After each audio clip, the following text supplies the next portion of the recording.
Hello everyone. आप देख रहे हैं एकलव्य स्नातक और इस वाली वीडियो हम देखने वाले हैं BPSC 134। इसमें हम देखेंगे यूनिट नंबर जो है हमारा 13 है। इसमें हम बात करेंगे अंतर्राष्ट्रीय आर्थिक संगठन की, यानी इसमें हम बात करेंगे संगठन की जो कि होगा अंतर्राष्ट्रीय लेवल पर और वो बात करेगा आर्थिक मुद्दों के ऊपर। ठीक है, तो ये सारी जो चीज़ें हैं यहाँ पर हम डिस्कस करते हैं कि क्या सारी बातें हैं।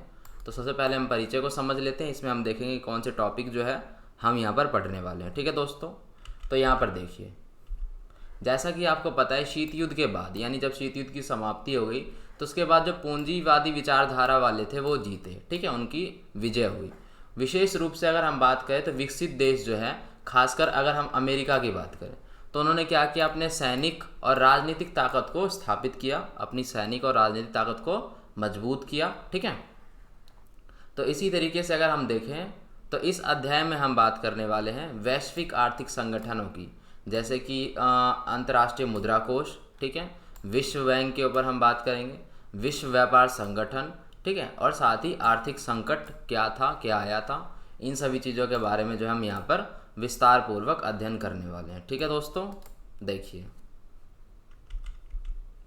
यहाँ पर सबसे पहले हमारे सामने टॉपिक है अंतर्राष्ट्रीय मुद्रा कोष। ठीक है, तो इसके बारे में जो है आप सभी जो है जानते होंगे, इसे हम IMF के नाम से भी जानते हैं, इंटरनेशनल मॉनेटरी फंड, आपने सुना होगा नाम। ठीक है, तो वो यही है अंतर्राष्ट्रीय मुद्रा कोष। यहाँ पर समझते हैं कि क्या है। देखिए यहाँ पर क्या था अपना, अंतर्राष्ट्रीय मुद्रा कोष है वो 190 देशों का संगठन है। इसमें 190 देश जो है वो सदस्य बने हुए हैं। ठीक है, इसमें क्या होता है कि ये जो सभी 190 देश है ये मिलकर आपस में जो है यहाँ पर एक संगठन बनाते हैं, जिसमें जो अंतर्राष्ट्रीय मुद्रा कोष है उनकी मदद करता है कुछ कुछ मुद्दे पे। ठीक है, वो कौन से मुद्दे हैं वो समझिए। जो वैश्विक मुद्दे पर सहयोग देता है, जैसे कि अंतर्राष्ट्रीय व्यापार को बढ़ाना। ठीक है, इसमें क्योंकि इसमें क्या करते हैं वो पैसों से संबंधित मदद करता है। ठीक है, अगर हम पूरे व्यापार की इसमें बात करें कि सबसे ज़्यादा जो व्यापार पे फोकस कौन करता है तो वो अलग टॉपिक है। ठीक है, पूरा का पूरा व्यापार पे जो है इनका जो है वो निर्भर नहीं है। व्यापार पे विश्व व्यापार संगठन इसमें जो है बड़ी भूमिका निभाता है, लेकिन इसमें बताया गया कि अंतर्राष्ट्रीय व्यापार में बढ़ावा देता है क्योंकि ये पैसों से संबंधित क्या है, मदद कर देता है। ठीक है, आगे बढ़ते हैं। इसमें बड़ी संख्या में रोजगार जो है सृजन करता है, ये बात है इसमें। ठीक है, इसमें क्या करता है ये अपने सदस्य राष्ट्रों को, यानी कि जो भी राष्ट्र इसके सदस्य बने हुए हैं उनको आर्थिक नीति, पैसों से संबंधित जो चीज़ें हैं उनकी नीति और समस्याएं अगर होती है तो उसमें मदद कर देता है। अगर हम बात करें तो विकासशील देशों में अगर निर्धनता है तो उसको दूर करने में भी क्या है, ये सहायक है। वैश्वीकरण की समस्या, आपको पता है वैश्वीकरण से बहुत सारी जो समस्याएं वो उत्पन्न हो सकती है, क्योंकि इसमें क्या होता है, अपनी अर्थव्यवस्था को दूसरे अर्थव्यवस्था के लिए खोल दिया जाता है और बीच में जो है व्यापार होता है। ठीक है, तो इस व्यापार के बीच में जो बहुत सारी जो चीज़ें होती है, इसमें परेशानी हो सकती है, तो उन चीज़ों को क्या है यहाँ पर निपटारा करवाता है, ये समस्याओं का समाधान करवाता है। मतलब कोई विवाद होता है तो उनको सुलझा देता है। ये एक तरह का मंच का भी कार्य करता है दोस्तों। इसमें क्या होता है कि एक मंच प्रदान कर रखा है। इसमें क्या है, अलग अलग जो सदस्य हैं जो भी इसके अंदर जुड़े हुए 190, वो आपस में क्या है बातचीत भी कर सकते हैं अपने अलग अलग मुद्दे पर। तो ये सारी जो चीज़ें हैं वो होती है अंतर्राष्ट्रीय मुद्रा कोष में। ठीक है, एक तरह का फंड है ये। यहाँ पर समझिए IMF। तो IMF के कार्य और भूमिका, यानी कि यही जो IMF अभी हमने पढ़ा है अंतर्राष्ट्रीय मुद्रा कोष, उसी के कार्य को थोड़ा विस्तार करते हैं कि वो असल में जो कौन कौन से कार्य करता है। ठीक है, यहाँ पर देखिए, आर्थिक रूप से कमज़ोर देशों की मदद करता है, जो पैसों से संबंधित कमज़ोर देश हैं उनकी मदद कर दिया। अंतर्राष्ट्रीय मुद्रा कोष का क्या है, ये भी एक कार्य है। यहाँ पर क्या है, हम अंतर्राष्ट्रीय मुद्रा कोष के जो है कार्य देखते हैं कि किस प्रकार के जिसके कार्य हैं। ठीक है, तो आर्थिक समस्याओं से निपटाने के लिए मदद करता है। मान के चलो किसी देश को आर्थिक समस्या से रिलेटेड कोई प्रॉब्लम है तो वो निपटाने में मदद करता है। सदस्य देशों को ऋण भी उपलब्ध करवाता है। जो है अंतर्राष्ट्रीय मुद्रा कोष में सदस्य देश बने हुए हैं उनको ऋण उपलब्ध करवा देता है। ठीक है, तो ये एक अच्छी बात है। जो विकासशील देश है उनकी गरीबी से निपटने के लिए भी जो है ऋण उपलब्ध करवा देता है। मान के चलो किसी देश की जो मुख्य परेशानी है वो है गरीबी वहाँ की। ठीक है, तो उसमें भी क्या है, ऋण उपलब्ध करवा देता है कि पहले पैसे ये दे देते हैं, उसके बाद क्या करेगा, उन पैसों से वो अपना जो है कारोबार करेंगे, उससे व्यापार करेंगे और उसके बाद क्या है कि जब वो अपना अर्जित करने लग जाएंगे आय, जब वो भी इनकम करने लग जाएंगे तो वो क्या है फिर इसे बाद में लौटा सकते हैं। यानी कि ये फ्री में जो है पैसे नहीं दे देता कि ले लो, कभी नहीं देना है, ऋण पर उपलब्ध करवाता है, एक तरह का आप लोन समझ सकते हो, ठीक है। लेकिन नॉर्मली जो लोन होते हैं वो क्या होता है, उनका इंटरेस्ट रेट बहुत ज़्यादा हाई होता है, लेकिन इसमें क्या है कि एक अच्छे ऋण पर उपलब्ध करवा देते हैं। अंतर्राष्ट्रीय मुद्रा कोष सदस्य, अंतर्राष्ट्रीय मुद्रा कोष में जो सदस्य है उनके लिए आर्थिक रिपोर्ट भी तैयार करवा देता है, ठीक है, थोड़ी हेल्प हो जाएगी। अंतर्राष्ट्रीय मुद्रा कोष और भी अलग प्रकार के रिपोर्ट जो भी इससे थोड़ा अलग हो उससे भी है, उसके भी जो रिपोर्ट है वो जारी करवा देता है। साथ में क्या स्थानीय अर्थव्यवस्थाओं में भी समर्थन देता है। मान के चलो कि स्थानीय तौर पर किसी प्रकार की समस्या आ रही है और उसमें समर्थन की आवश्यकता है, उसमें एक्सपर्ट्स की राय लेने की आवश्यकता है, तो उसमें क्या है ये समर्थन दे देते हैं, वहाँ पर क्या है कुछ जो सलाह है वो दे देते हैं, ठीक है। तो इस प्रकार के जो कार्य है वो है IMF के कार्य, ठीक है दोस्तों। आगे बढ़ते हैं। अब अभी हमने क्या करा, अभी हमने अंतर्राष्ट्रीय मुद्रा कोष के सभी जो है पॉजिटिव पॉइंट्स के ऊपर देखा कि वो किस प्रकार से जो है कार्य करते हैं, उसके जो कार्य है भूमिका है किस प्रकार से। उसी प्रकार से हम अंतर्राष्ट्रीय मुद्रा कोष की कुछ कमियों के ऊपर जो है डिस्कस कर लेते हैं, जो कि लोग नॉर्मली बोला करते हैं कि इसमें इस प्रकार की जो दिक्कत है वो है, समझिए इसे। उसमें जो पहली दिक्कत बोली जाती है वो है कि इस कोष पर यानी अंतर्राष्ट्रीय मुद्रा कोष जो है कर्ज जो देता है जिस बंदे को या मतलब जिस देश को, तो कर्ज मंजूर करते समय यानी कर्ज देते समय गरीब देशों पर बहुत ज़्यादा शर्तें लागू कर देता है, ठीक है, कि रूल्स नंबर 1, रूल्स नंबर 2, ठीक है। तो इस प्रकार की जो शर्तें हैं वो नियम और कानून उनसे पहले ही बना लेता है, ठीक है। तो ये नॉर्मल सी बात है, यहाँ पर आप देख सकते हो कि ये कोई बड़ी बात नहीं है। ऐसा जो है नॉर्मल बैंक के साथ भी जो लोन लेते हैं तो होता है, क्योंकि जो पहले से ही अमीर होते हैं तो उनको क्या है आराम से जो लोन मिल जाता है, किसी प्रकार कोई दिक्कत नहीं होती, उनका ट्रांजैक्शन लाखों का होता है तो कोई दिक्कत नहीं होती। लेकिन अगर कोई गरीब बंदा किसी प्रकार का लोन लेता है तो उसको बहुत सारी जो है यहाँ पर पेपर वर्क और बहुत सारी जो चीज़ें हैं गारंटी वगैरह ये सब करनी पड़ती है, ठीक है। तो ये तो एक नॉर्मल सी बात हो गई।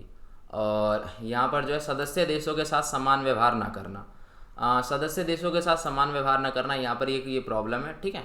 कि क्योंकि यहाँ पर क्या है, यहाँ पर ये थोड़ा भेदभाव करता हुआ देखा गया है कि अमीरों को है जल्दी पैसे दे देता है और जो गरीबों को जो है मतलब बहुत सारी जो चीज़ें होती है, ये भी एक तरह से आप समझोगे तो बिल्कुल बैंक की तरह बैंक भी ऐसे ही नॉर्मली करता है, ठीक है। तो ये देखिए, ये माना जाता है कि अंतर्राष्ट्रीय मुद्रा कोष जो है वो धनी लोगों को जो है विशेष सुविधाएं प्रदान करता है, ठीक है।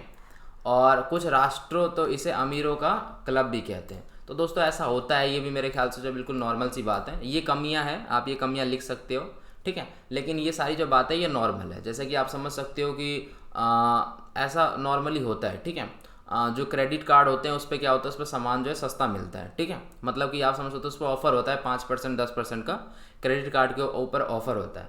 तो ये अमीरों को जो है यहाँ पर जो कुछ जो फ़ायदे हैं वो मिल जाते हैं, ठीक है। ज़रूरी नहीं है कि अमीरों को, बहुत सारे नॉर्मल बंदों के पास भी जो क्रेडिट कार्ड होते हैं, ठीक है, तो मिल जाता है फ़ायदा। लेकिन इसी तरीके से जो निर्धन व्यक्ति है जिनके पास जो है बहुत ज़्यादा जो बड़ा अमाउंट है वो नहीं होता है, तो वो जब किस्तों पे सामान लेते हो तो आप समझ सकते हो इस पर और जो ज़्यादा इंटरेस्ट है कई प्रकार के वो सब जुड़ के आते हैं। तो ये सारी जो चीज़ें हैं ये तो आम जो ज़िंदगी में ऐसा भी जो है होता है, ठीक है। आगे देखते हैं। ये देखिए, विश्व बैंक के ऊपर हम चर्चा कर लेते हैं यहाँ पर। तो विश्व बैंक जो है दोस्तों आपने सुना होगा, इसका भी जो बहुत ज़्यादा नाम है, ठीक है। तो ये जो 2-4 अंतर्राष्ट्रीय संगठन इनके बारे में जो है बात की जाती है, एक अंतर्राष्ट्रीय मुद्रा कोष हो गया, एक विश्व बैंक हो गया, ठीक है, और अपना हो गया एक ये विश्व व्यापार संगठन हो गया। तो ये सारी जो चीज़ें हैं तो ये होता है, ठीक है। यहाँ पर समझिए विश्व बैंक के ऊपर थोड़ा चर्चा कर लेते हैं कि क्या है विश्व बैंक, किस प्रकार की जो है मदद वो करता है, ये सब वगैरह वगैरह देखिए। तो यहाँ पर अगर हम बात करें वर्ष 1944 में तो गठित हुआ था विश्व बैंक, ठीक है। और विकास के कार्य के लिए क्या है, अंतर्राष्ट्रीय संस्थानों और क्षेत्रीय बैंकों के साथ जो है इसके संबंध है, सरकारों के बीच में ये सभी जो है ये कार्य करता है। तो इसका जो नॉर्मली कार्य क्या है, इसका भी जो कार्य है वो है सस्ते दर पर लोन उपलब्ध कराना, ठीक है। ये क्या है कि बैंक है, ये बहुत विश्व बैंक है, बहुत बड़ा बैंक है। तो इसमें क्या है कि कम इंटरेस्ट पे देशों को जो है यहाँ पर जो लोन है वो मिल जाते हैं उनकी आर्थिक सहायता करने के लिए, किसी प्रकार का बड़ा काम हो तो उसके लिए, ठीक है। 70 वर्षों में विश्व बैंक ने 100 से ज़्यादा विकासशील देशों को जो है मदद की है, उनको जो है लोन प्रोवाइड करवाया और भी बहुत सारी तरीके से उन्होंने मदद की है। विकासशील देश आपको पता ही है, विकासशील देश जो है उनका धन की जो है कमी होती है, ठीक है। तो ये सारी जो चीज़ें होती हैं उनको टाइम टाइम पर जो है पैसे की आवश्यकता पड़ती रहती है, क्योंकि बहुत सारे ऐसे बड़े बड़े योजनाएं होती है जिसमें पैसों की बहुत ज़्यादा आवश्यकता पड़ती है, ठीक है। उसके बाद उस योजनाओं को ख़त्म करने के बाद उससे क्या है, उससे धन अर्जित होता है, उससे इनकम होती है सरकार की, उसके बाद जो है यहाँ पर पैसे वापस लौटा दिए जाते हैं। तो इस टाइप की जो चीज़ें हैं वो होती हैं। कई कई मुद्दों में ऐसा भी होता है कि अगर बहुत ज़्यादा गरीब देश जो है विश्व बैंक से पैसे ले लेता है और वो देने में सक्षम नहीं होता है, तो विश्व बैंक जो है उन्हें माफ़ भी कर देती है, ठीक है। बहुत कम मुद्दों में ऐसा देखा गया है, लेकिन ऐसा होता भी है, ठीक है। तो यहाँ पर देखते हैं, देशों में लोगों की सहायता की है। विश्व बैंक जो है वो कम ब्याज पर ऋण देने के साथ साथ सलाह भी देता है, ठीक है। मतलब विकासशील देशों की एक तरह से आप समझ लो मदद होती है कि कोई आपको पैसे भी दे रहा है प्लस में एक्सपर्ट एडवाइस भी दे रहा है। तो इस प्रकार की चीज़ें जो हैं वो होती है। अगर हम वर्तमान समय में बात करें तो विश्व बैंक के पास जो है यहाँ पर 10,000 से ज़्यादा कर्मचारी कार्यरत हैं इनके यहाँ पे, ठीक है। यहाँ पर देखते हैं अब विश्व बैंक के कार्य, ठीक है। विश्व बैंक के कार्य अभी हमने और देख लिए हैं और थोड़ी और कार्य के ऊपर चर्चा कर लेते हैं कि क्या कार्य हैं इनके। अगर हम बात करें तो विश्व बैंक गरीब देशों को धन से संबंधित नीति और से संबंधित भी मदद करता है, पैसों से संबंधित मदद करता है, प्लस में क्या है यहाँ पर नीति से संबंधित भी मदद करता है। जो भी उसको कुछ ज़रूरत हो सलाह वलाह की तो ये भी है वहाँ पर दे देते हैं। विश्व बैंक उन योजनाओं में ज़्यादा पैसे लगाता है जिसमें विकासशील देशों में गरीब लोगों को सीधे लाभ प्राप्त हो, ठीक है। जैसे मान के चलो योजनाएं होती है तो उन योजनाओं में है जो है जल्दी विश्व बैंक पैसे दे देती है, ज़्यादा पैसे दे देती है जिसमें गरीब लोगों की भलाई हो, ठीक है दोस्तों। तो इस प्रकार की चीज़ें जो है यहाँ पर विश्व बैंक में देखने को मिलती हैं। विश्व बैंक विकास को दीर्घकालीन दृष्टि से देखता है, ये एक अच्छी बात है, क्योंकि अगर आप देखोगे तो अगर आप किससे भी पैसे लोगे, फॉर एग्जांपल अगर लोन ही लेते हैं बैंक से, या मान के चलो किसी का क्या है कोई स्टार्टअप है उसमें कोई इन्वेस्टर जो है इन्वेस्ट करता है, तो वहाँ पर क्या होता है वो जो इन्वेस्टर जिसने इन्वेस्ट कर रखा है, वो कोई भी इन्वेस्टर हो, बड़ा इन्वेस्टर जिसने उस बिज़नेस में इन्वेस्ट कर रखा है, तो वो चाहता है तुरंत जो है बिज़नेस ग्रो हो और उसके जो पैसे हैं वो ज़्यादा हो जाए, उसको इनकम आनी शुरू हो जाए अगर उसने इक्विटी ले रखी है, शेयर्स ले रखे हैं बदले में उस कंपनी के। तो ये जो है ये थोड़ी जो है धारणा गलत हो जाती है, क्योंकि इससे क्या होता है उस कंपनी के ऊपर में दबाव पड़ जाता है जिससे जो अपना काम है वो ठीक तरीके से नहीं कर पाते, कई बार उनको दिक्कत भी होती है। तो उसी तरीके से यहाँ पर विश्व बैंक का एक अच्छा यहाँ पर जो है दृष्टि है, एक अच्छा मोटिव है कि यहाँ पर ये देखते हैं लंबे समय के लिए चीज़ों को देखते हैं। ये सोचते हैं कि अगर मैं पैसा दे रहा हूँ तो वो क्या है वो लंबे समय के बाद ही वहाँ पर विकास हो पाएगा और वो सारी चीज़ें होंगी, यानी अपने माइंड में पहले ये लॉन्ग टर्म विज़न जो है अपना बना लेते हैं, जो कि एक बहुत अच्छी बात है, ठीक है। तो यही सारी बातें हैं, आगे देखते हैं। अगर हम बात करते हैं यहाँ पे विश्व व्यापार संगठन की, ठीक है, तो विश्व व्यापार संगठन को समझ लेते हैं हम। ये भी एक अंतर्राष्ट्रीय संगठन है जो कि बहुत महत्वपूर्ण जो भूमिका है वो निभाता है व्यापार के मुद्दे में, ठीक है। व्यापार से रिलेटेड जो नियम कानून होते हैं, जैसे कि आपने वैश्वीकरण सुना होगा, ठीक है। तो वैश्वीकरण में कितने सारे नियम और कानून की ज़रूरत पड़ती है। आयात निर्यात जब हम करते हैं तो उसमें बहुत सारे नियम कानून की ज़रूरत पड़ती है, अलग अलग प्रकार के जो टैक्स लगते हैं। तो वो सारी जो चीज़ें हैं उन सभी पर जो सबसे ज़्यादा जो मतलब आप समझ सकते हो कि प्रभाव है या नियम कानून जो बनाने की जो चीज़ें हैं वो विश्व व्यापार संगठन के पास जो है सबसे बढ़िया है और सबसे ज़्यादा इन्हीं का जो प्रभाव है इस फील्ड में, ठीक है। तो यहाँ पर समझ लेते थोड़ा। अगर हम बात करें तो एक यहाँ पर जो है 1 जनवरी 1995 को विश्व व्यापार संगठन अस्तित्व में आया था, ठीक है। विश्व व्यापार संगठन जो है विश्व के अलग अलग देशों के बीच होने वाले व्यापार का नियमन करता है, संचालन करता है उनका, ठीक है। तो ये सारी चीज़ें अलग अलग देशों के बीच जो व्यापार होता है उसके नियम बनाना और ये सारी जो चीज़ें हैं उसका संचालन करना विश्व व्यापार संगठन के अंतर्गत आता है, जिसमें महत्वपूर्ण भूमिका निभाते हैं। जैसे कि यहाँ देखिए विश्व व्यापार संगठन क्या है, एकमात्र ऐसा संगठन है, ठीक है, एकमात्र ऐसा संगठन है जो देशों के बीच में व्यापार संबंधी नियम भी बनाता है, ठीक है। आप समझ सकते हो कि नियम बनाना एक जो है वो बहुत बड़ी बात है, ठीक है। तो इसका मुख्य उद्देश्य क्या है, वस्तुओं एवं सेवाओं के उत्पादक जो कि उस चीज़ को जो है जिसका उत्पादन कर रहे हैं वो बंदे, उत्पादक, निर्यातक जो क्या है कि सामान भेज रहे हैं, ठीक है, आयातक जो सामान ला रहे हैं, तो उनके बीच में एक सहयोग होना चाहिए, ठीक है। एक जो है मेल मिलाप की भावना होनी चाहिए, जो मिल के काम करे वो, और संतुष्ट होने चाहिए। अगर कोई बंदा असंतुष्ट हो जाता है किसी नियम और कानून से तो वो चीज़ क्या है वहाँ पर दिक्कत हो जाएगी, ठीक है। तो इन्हीं सब के बीच में सहयोग करवाना और ये सारी जो चीज़ें करवाना वो विश्व व्यापार संगठन के अंतर्गत आता है, ठीक है दोस्तों। यहाँ पर देखिए विश्व व्यापार संगठन के कार्य समझ लेते हैं हम यहाँ पर। हमने ये समझ लिया कि विश्व व्यापार संगठन है क्या। अब विश्व व्यापार संगठन के कार्य समझ लेते हैं थोड़ा यहाँ पर। विश्व व्यापार संगठन देशों के बीच में व्यापार संबंधी विवादों का समाधान कराता है। फॉर एग्जांपल मान के देखते हैं यहाँ पर कि यहाँ पर क्या है कि कोई ए देश है और यहाँ पर क्या है, यहाँ पर बी देश है।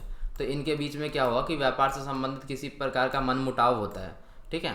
कोई चीज़ जो है किसी दूसरे देश को पसंद नहीं आती है, तो यहाँ पर विवाद हो जाएगा। तो इस विवाद का जो समाधान है वो विश्व व्यापार संगठन करवा देता है। यहाँ पर कोई दिक्कत वाली बात नहीं है। विश्व व्यापार संगठन व्यापार के लिए नियमों को ही बनाता है। ये भी मैंने आपको भी बताया कि नियम भी बनाता है विश्व व्यापार संगठन व्यापार से रिलेटेड। विश्व व्यापार संगठन जो विकासशील देशों की व्यापार में समस्याएं हैं उसका समाधान करता है, जो कि बहुत महत्वपूर्ण भूमिका निभाती है। इसे समझिए, जैसे मान के चलो कोई ए देश है और ये विकसित है और कोई बी देश है, ठीक है, ये विकासशील है।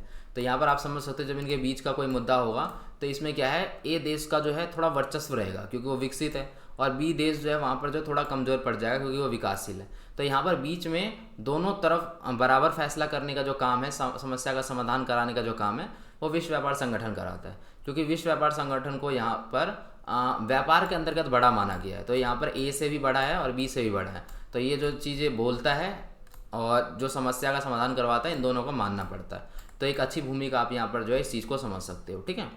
विश्व व्यापार संगठन जो विकासशील देश है उनके व्यापार के विस्तार के लिए महत्वपूर्ण सहायता देता है। देखिए यहाँ पर क्या है कि मान के चलिए कोई विकासशील देश है, तो बहुत सारे विकासशील देश ऐसे हो सकते हैं जिनको व्यापार से रिलेटेड बहुत सारी जो चीज़ें हैं वो ना पता हो।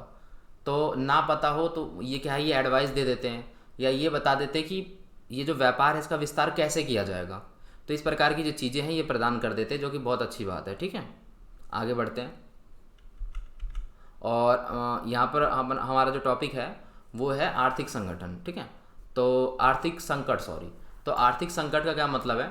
आर्थिक संकट का मतलब है यहाँ पैसों से रिलेटेड समस्या, आर्थिक संकट आया मतलब कि यहाँ पर परेशानी आई, तो वो चीज़ें हम समझते हैं। देखिए 1981 से 1989 तक, ठीक है। तो यहाँ पर क्या हुआ, अंतर्राष्ट्रीय संकट रहा था बहुत ज़बरदस्त, ठीक है, इस पर्टिकुलर टाइम के अंतर्गत।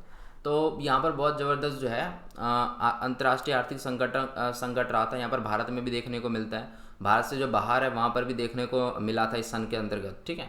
तो इससे हुआ क्या था, गंभीर समस्या बन गई थी, जो सभी जो है स्ट्रगल कर रहे थे, ठीक है। भारत भी इसमें से अपना था। जैसे कि अगर हम बात करें तो 1980 के दशक के अंत तक तो भारत को भी गंभीर आर्थिक संकट झेलना पड़ा था, बहुत ज़्यादा दिक्कत हुई थी। तो ये सारी चीज़ें हुई थी। 1991 में देखें तो संकट की अगर प्रमुख वजह निकाले तो इसका था रुपए की कीमत का घटना। रुपए की जो कीमत थी वो घटती जा रही थी।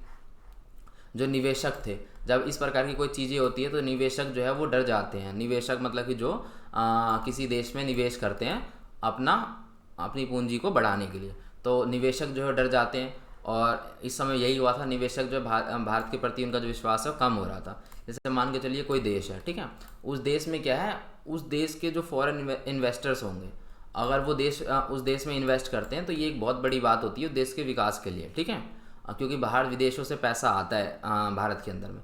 लेकिन अगर मान के चलिए कोई रूल्स एंड रेगुलेशंस ऐसा बन जाता है जिससे विदेशों की कंपनियों को या उनको किसी प्रकार का नुकसान होता हो या उनको ये चीज़ सही ना लगती हो, ठीक है। जैसे मान के चलिए किसी देश में क्या है, टेररिस्ट का जो खतरा है वो ज़्यादा रहता है, तो वहाँ पर क्या है, विदेशी निवेश ज़्यादा होगा नहीं, ठीक है। जो विदेशी निवेशक है वो डर जाएंगे। तो ये उस वहाँ की आप समझ सकते हो वहाँ पर जो है अर्थव्यवस्था के लिए बुरा माना जाता है। तो इसी प्रकार की जो चीज़ें हैं वो होती है, ठीक है। तो वैसे ही यहाँ पर हुआ था, भारत में क्या हुआ था, जब रुपए की कीमत घट रही थी और मतलब जो सिचुएशन है वो ख़राब चल रही थी, आर्थिक संकट चल रहा था, तो निवेशक जो है उनका जो विश्वास है वो भारत के प्रति थोड़ा कम हो रहा था। तो ये सारी जो चीज़ें हैं ये हो रही थी, ठीक है। तो यहाँ पर जो है आपका जो ये यूनिट है ये ख़त्म हो चुका है, ठीक है। आपका यूनिट नंबर जो 13 है ये ख़त्म हो चुका है और आपका यूनिट नंबर 14 एक यूनिट जो है आपका बच रहा है, जो कि लास्ट यूनिट है। तो इसके बाद जो हम उसी के ऊपर चर्चा करेंगे और ये सारी जो है बातें वहाँ पर करेंगे। टेलीग्राम में आप ज्वाइन हो सकते हो, डिस्क्रिप्शन में लिंक मिल जाएगा, ठीक है। इंस्टाग्राम पे जो है आप ज्वाइन हो सकते हो, इसका भी जो लिंक है वो डिस्क्रिप्शन में मिल जाएगा। तो कुछ पूछना है तो आप पूछ सकते हो। तो यही सारी जो बातें यहाँ पर है, ठीक है दोस्तों। तो वीडियो अगर आपको पसंद आ गई हो तो आप लाइक कर सकते हैं, कमेंट कर सकते हैं, शेयर कर सकते हैं, ठीक है। लाइक कमेंट और शेयर कर दें। साथ ही आप इस चैनल को भी सब्सक्राइब कर सकते हैं और बगल में बेल नोटिफिकेशन आइकन होगा उसे ही प्रेस कर दे सकते हैं, जिससे नई वीडियो की जो नोटिफिकेशन है वो आप तक पहुंच जाएगी। जब भी हम वीडियो अपलोड करेंगे तो आपको जो नोटिफिकेशन है वो आ जाएगी, ठीक है। तो यही सारी जो बातें थी, मिलते हैं नेक्स्ट यूनिट में, जो कि हमारा लास्ट यूनिट होने वाला है इस वाली बुक का, ठीक है। तो धन्यवाद।